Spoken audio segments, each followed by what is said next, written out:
امام ظاہری نے حمید بن عبد الرحمن سے نقل کیا، انہوں نے عبید اللہ بن عدی بن خیار سے کہ وہ خود حضرت عثمان غنی رضی اللہ تعالیٰ عنہ کے پاس گئے جبکہ باغیوں نے ان کو گھیر رکھا تھا۔ انہوں نے کہا کہ آپ ہی عام مسلمانوں کے امام ہیں، مگر آپ پر جو مصیبت ہے وہ آپ کو معلوم ہے۔ ان حالات میں باغیوں کا مقررہ امام نماز پڑھا رہا ہے، ہم ڈرتے ہیں کہ اس کے پیچھے نماز پڑھ کر گنہگار نہ ہو جائیں۔ حضرت عثمان رضی اللہ تعالیٰ عنہ نے جواب دیا، نماز تو جو لوگ کام کرتے ہیں ان کاموں میں سب سے بہترین کام ہے، تو وہ جب اچھا کام کریں تم بھی ان کے ساتھ مل کر اچھا کرو، اور جب وہ برا کام کریں تو تم ان کی برائی سے الگ رہو۔ اور محمد بن یزید زبیدی نے کہا کہ امام ظاہری نے فرمایا، ہم تو یہ سمجھتے ہیں کہ ہجڑے کے پیچھے نماز نہ پڑھیں، مگر ایسی ہی لاچاری ہو تو اور بات ہے جس کے بغیر کوئی چارہ نہ ہو۔ حضرت ابن عباس رضی اللہ تعالی عنہ بیان کرتے تھے کہ انہوں نے بتلایا کہ ایک رات میں اپنی خالہ ام المومنین میمونہ رضی اللہ تعالی عنہ کے گھر پر رہ گیا۔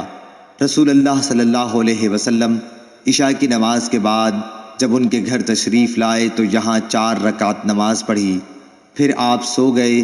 پھر نماز تہجد کے لیے آپ اٹھے اور نماز پڑھنے لگے تو میں بھی اٹھ کر آپ کی بائیں طرف کھڑا ہو گیا، لیکن آپ نے مجھے اپنی داہنی طرف کر لیا۔ آپ نے 5 رکعت نماز پڑھی، پھر 2 رکعت سنت فجر پڑھ کر آپ سو گئے، اور میں نے آپ کے خراٹے کی آواز بھی سنی۔ پھر آپ فجر کی نماز کے لیے برآمد ہوئے۔ ابن عباس رضی اللہ تعالیٰ عنہ نے بتلایا کہ میں ایک رات ام المومنین میمونہ کے یہاں سو گیا۔ اس رات نبی کریم صلی اللہ علیہ وسلم کی بھی وہیں سونے کی باری تھی۔ آپ نے وضو کیا اور نماز پڑھنے کے لیے کھڑے ہو گئے۔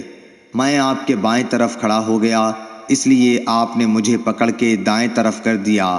پھر 13 رکعت وتر سمیت نماز پڑھی اور سو گئے، یہاں تک کہ خراٹے لینے لگے۔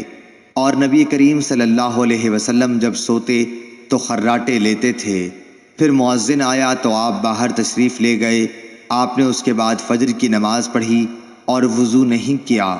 عمروں نے بیان کیا کہ میں نے یہ حدیث بکیر بن عبداللہ کے سامنے بیان کی تو انہوں نے فرمایا کہ یہ حدیث مجھ سے قریب نے بھی بیان کی تھی۔